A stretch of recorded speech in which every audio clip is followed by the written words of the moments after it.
Today is the 8th of March.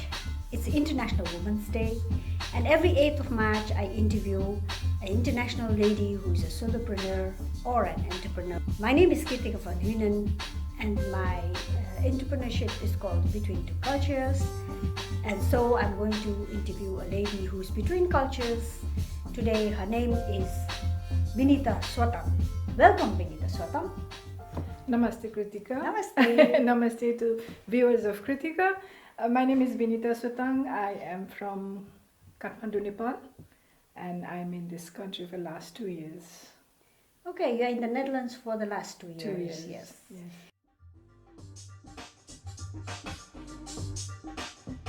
You've already begun a nice business, I understand. Would you like to say something about Yes, the it's business? it's still in the process. Yeah, but by the end of this year, we will be landing soon somewhere physically. What is your business called and what do you sell? Yeah, it is about it's a food business, and then it is called Momo.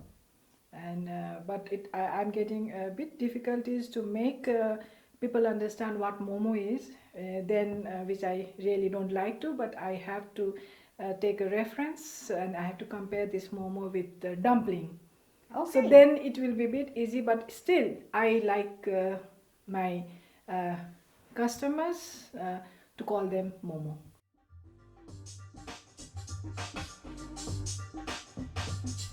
And the word momo, it comes from the Nepali.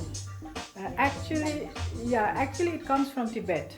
Okay. Yeah, but then we Nepalese, we used to travel to Tibet as a traders, and then we improvised a little bit according to our taste. So then, but now it has become, famous, and not only in Nepal but in India also. Okay. Yeah, so that's how Momo's background is. So you'll be selling momos? I'll be selling only Momos. Only momos. Yeah. That's why her... Actually, I have Yes. to correct you. Sorry, interrupt Okay. you. They are not Momos. Ah. Yeah, we think that grammar of Momo, it's it's a plural of Momo is Momos, but they are just simply Momo. Momo. So they are Momo. Good to know that. What types Yeah. of momo? What types? Yeah, is it with meat or Oh is yes, it yes, vegetable? yes. We have meat, chicken only at the moment, and then a lot of vegetarian items, including paneer. These are for my Indian friends. Paneer, vegetables, chicken. Yeah. And you'll be selling Options. it frozen or? Yes. Fresh, okay. Yes. That's why it is taking some time. Okay. Yeah. So you'll I'll freeze be it? selling. Yeah, I'll be selling frozen through supermarkets, Okay. through grocery stores. Ah. Yeah. Please could you also elaborate on why you chose to sell momo? Okay, why I chose to sell Momo is because I saw my mother making Momo for breakfast for us. Wow. Yeah, and later I realized, I noticed that Momo is something, that you plan, and most of the time you eat Momo for the dinner, mostly for the dinner, and for holiday you have to wait for the holiday, when you are home, your family members are home, and because it's a teamwork. Yeah. Ah. But whereas my mom used to make Momo, different kind of Momo, soup Momo, tea Momo, and then this with the soup. What is Momo? that? No, not tea Momo. It doesn't come with soup. Okay. There are various kind of momo she used to prepare for lunch. So that unknowingly, not forcefully. Unknowingly, I used to look at how she was making, because it was made almost, it was frequently in my house. So that's how I learned. I don't remember that my mother made me see it and taught me, the ingredients and wrap. I know. That's why when I cook, I'm left hand. You're I am both. I use both hands, but when I'm cooking, so it's left, and I think I learned this from my mother. Because she's left-handed. Yeah, Ah, okay. and so that's how I know. So that's why it is my mother's recipe, and the recipe is also very easy. So maybe filled with love and care. And I should say, I tasted her momos. They are really, really delicious. Yes. Mouth-watering. That's right. That's why. What is your brand name? Oh yeah, it is called Miss Momo. Officially, it is Miss Momo by Tulip Nepal, because Tulip Nepal is the restaurant which I had in Nepal. Okay. So that's why it's officially it is Miss Momo by Tulip Nepal, but now it's casually we can call Miss Momo. So, if Yeah, you known are as Miss interested, just Google Miss Momo or in Facebook. And what else you have in Facebook? Instagram, Facebook. We have our own website also. Oh. Yeah, it's Miss Momo .nl. Oh, Miss Momo .nl. .nl. missmomo.nl. Oh, missmomo.nl. Yes. That's your brand.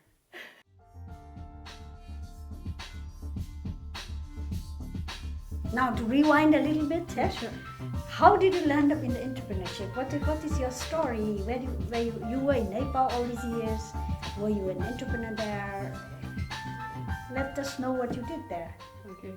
I don't know whether I should call myself entrepreneur, but since it is known as I'm known as an entrepreneur. But yes, I've been into this fraternity for last 20 years. Okay. More than 20 years. Mm-hmm. Yes. So that I had various business like food, retail. I started as a shoe.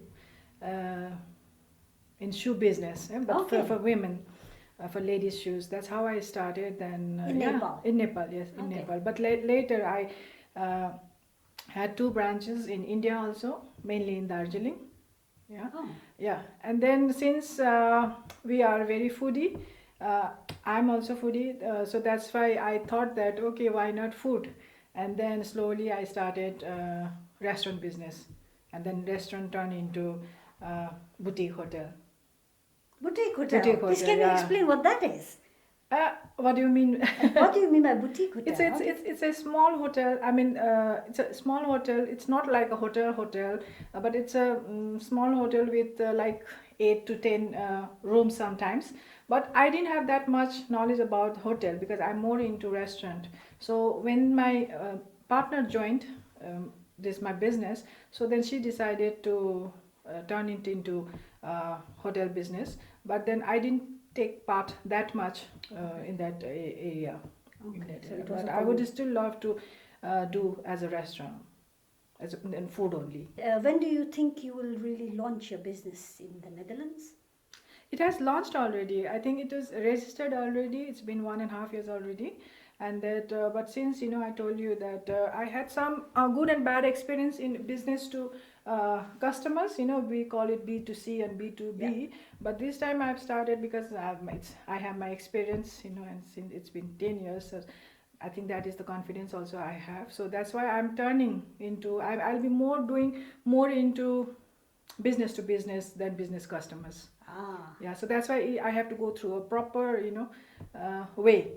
I cannot just start directly. No. So that's why some, especially my family back home, they must be thinking, oh, she's taking such a long time, But that is okay. I'm not in hurry.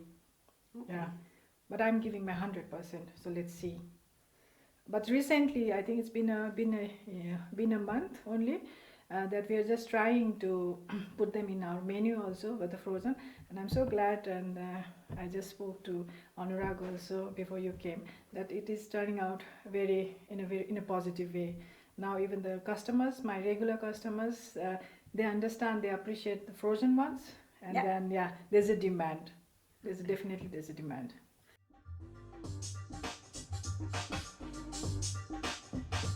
Now to turn to something else than business, you are in the Netherlands, and I know it, but the viewers don't know it yet. You're very ambitious and you're very passionate. Your passion is food, but you're passionate in other ways. I think you are also learning the language. True. Right? You're learning Dutch. And how is that progressing? It's only my experience, so you don't have to listen to me. But I think it's my age. I've crossed 40, so I have recently noticed that my pace is slow. than the rest of the the students, people in the class. So that's why I decided to take now with the STE. I'm doing this class 1-to-1. So that's the one reason, because I do not have. That's why we are also doing this interview in English, because I don't have confidence in Dutch. Okay, just for the viewers, I know Binita for quite some time. Actually, it has to do a lot with her ambition. She's very ambitious to learn the language, and she is really in a big hurry to really understand it and speak the language, so she's gone to one-on-one. But Yeah. it's a good thing, I think. I think it is not hurry, because I'm in the Netherlands for 2 years, but I know Netherlands for last again more than 20. I think it's 27 years, because I worked in the Netherlands organization back home, my country. I was working in one of the very popular project of Netherlands consulate. So I worked with 40 expats. I think more than 40 Dutch expats there. So I know their working, their culture, everything. And then I'm married with Dutch man. So my marriage was for last 19 years. But then we both were kind of lazy. So our common language has been always English. So I never taught him Nepali, and he never taught me Dutch. So we took this language for granted. So that may be the reason. Otherwise, I would have learned fast. Yeah, I think so. About the challenges, I know I came to the Netherlands also a long time ago. I had a lot of challenges, but I wasn't a solopreneur like you are. So what is your challenge that you are in the Netherlands, and also that you are trying to set up a business?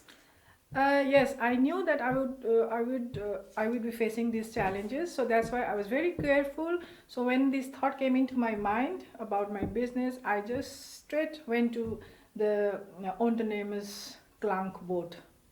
It's in Dutch, Yes. but the English meaning is what is that called? Business soundboard. Yeah, they will Little help you, translation. they will guide you, they will coach you, to launch your project. I mean, it's a business.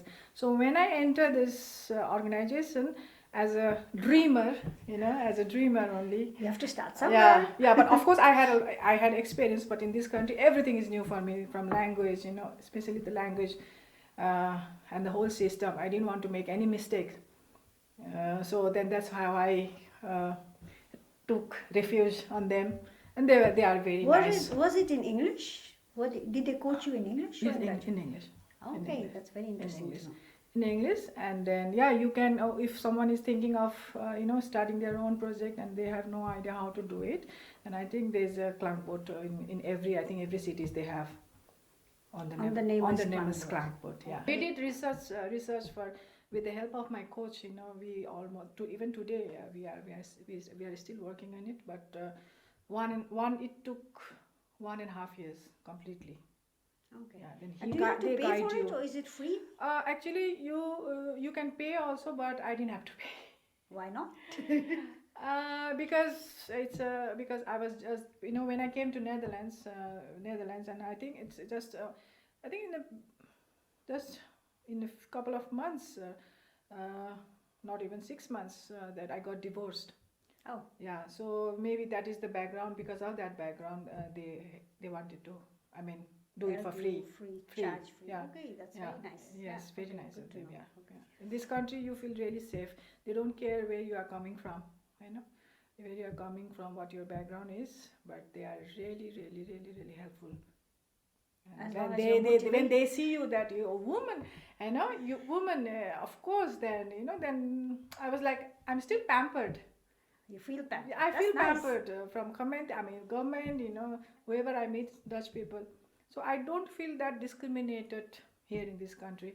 I don't have to, take my husband. I can just go randomly, and then they are and especially when they know me, and then they help you. Yes, I think, but Yeah. it also has to do a lot of your passion. Yeah, I think And your they see, motivation. they see the passion in me. Yes, Yeah. and the motivation, I Yeah, think that yeah. makes them want to help you. It could be. Do you have an advice for people who are also starting as an entrepreneur? Of course, Yeah, yes. of course, you already mentioned the Klangbot Yeah, yeah. group. Anything else you would like to give as a tip? Yeah, when you go, I think it would be. I think there will be there will be also time when I can also volunteer. If I become success in this country, then I would also like to volunteer through the same organization. Yeah, that's nice. yeah. But I think you should go, since we are outsiders. We should not just start randomly your business, whatever it is. I think we should seek advice, mentorship from them. They are willing to help you.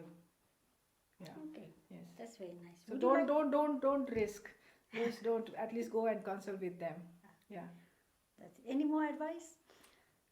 Yeah. Follow your passion. Be honest. That's the most important. Wherever you go, whatever your language is, the passion should be there, and honesty for me. Yeah. I have to gain trust from my customers, and I've been very lucky. Wherever I go, as I told you that I started my business in Nepal and in India. And now here also, I'm so glad that I have those kind of customers who gives me that kind of satisfaction. Of course, I need money, but for me, trust is very important. Yes, I think Yeah. business is all about trust. Yes. But when you feel it, and when you get it and you achieve it, and it's next level of satisfaction you get. That's nice. Yeah. Would you like to share something at the end before we end this interview? About the business, about what? Whatever you want to share about something, or Yeah, I mean, because we are talking about, I mean, it's international, right? And sometimes I don't know, even if you are a single like me, single mother, don't worry, accept. It is very difficult. It is very difficult. You feel lonely. You feel what you call unheard. Those things will always haunt you, but you have to get up and then acknowledge that you are in such a beautiful country, and then people are willing to help you, support you, so that you should accept and acknowledge that, then start your day. And then Wonderful. go to the bed happy, with peace of mind. I like it. It's a very nice piece of advice. So Thank I would you. like to thank you for coming for this interview. Thank you, Kritika. Thank you very much. Namaste.